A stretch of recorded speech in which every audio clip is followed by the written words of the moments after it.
Oh, hello. As you may know if you have visited my blog, I have written a simple MIDI sequencer. Primarily because I don't seem to be able to get my head around the relationship between musical notation and timing. A sequencer is slightly different. It presents a grid.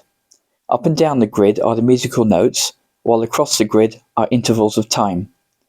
The grid still maintains the musical conventions of beats and bars, or measures if you're American, with the typical beat being a crotchet in length. That's a quarter note to Americans. My sequencer supports 61 notes. This is based upon the fact that my keyboard, a generic domestic Yamaha of the PSR series and about 10 or so years old, has 61 keys. Each key maps directly to a note.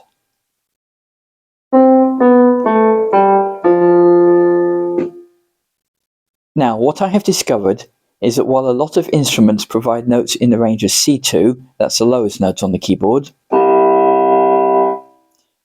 to C7, the highest note, there are some instruments that shift things slightly. This is middle C on a piano. The guitars, for instance, are all an octave lower, so if I switch to a generic guitar and press the middle C key again, you'll hear that it is lower in pitch, and the sequencer the note has received is lower too.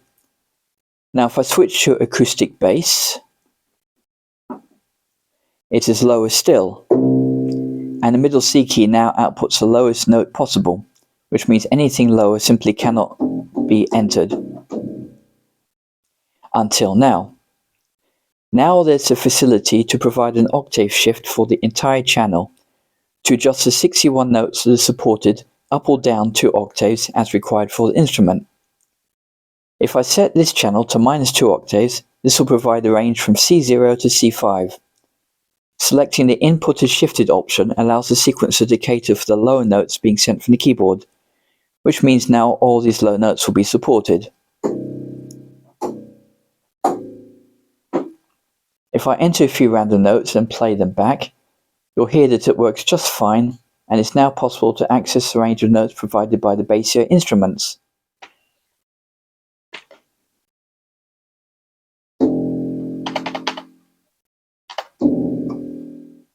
Oops.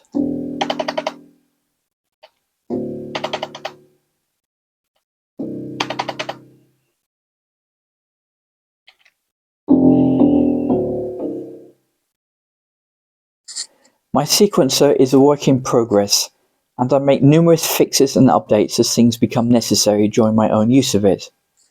It is written in C and it runs on RISC OS, which, granted, most of the world probably hasn't heard of. Suffice to say that it's a lightweight operating system that works on a Raspberry Pi. To give an idea of size, I put a wooden clothes peg on top. It can run for several hours for one of those battery backup things. Anyway, I'm now up to version 0.11, so if this sounds like it might be something of interest to you, then please visit my blog and download a copy to try out. It's completely free and unrestricted, and unlike stuff you get for Android, there's no crappy embedded advertising getting in the way. You don't have to sit through half a minute of pointless videos showing how you're supposed to drag pins to save a king. Meh, what's he done to deserve being saved anyway? And you won't have your contacts and browsing history pilfered in order to try to convince you to buy a load of bollocks you don't need. It's just a simple sequencer, exactly what it says on the tin. I shall now leave you with the demonstration, the very lame demonstration, as the title says.